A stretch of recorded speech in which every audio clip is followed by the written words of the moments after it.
एक सरपंच साहब ने मेंबर साहब બે જણા પંચાયત સમિતિ માં કોઈક બેઠા બેઠા કામ કરતા હતા। કામ કરતા કરતા સરપંચ સાહેબ ને પેટમાં દુખાવો થઈ ગયો તો મેમ્બર સાહેબ ટક્યો સરપંચ સાહેબ ને બોલેરામ નાખીને ડાયરેક્ટ દવાખાને લઈ ગયો।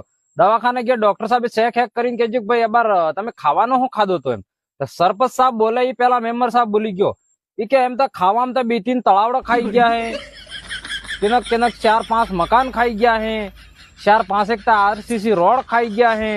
अरे हूँ बात करो 4-5 एक आका नाका बाथरूम खाई गया है।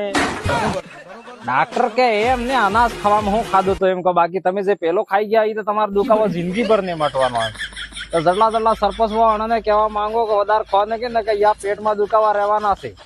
तो दोस्तों अबार अपना राजस्थान में सरपंच साहब ने सुनाव आवे जराक जोई विचारीने सरपंच लावजो कोण लाभबो ने कोण ने लाभबो एम आका नाका अमुक अमुक तो बाथरूम खाई जी ने कहे यार बोले रो यार खराब थी जाए आखो दाड़ो।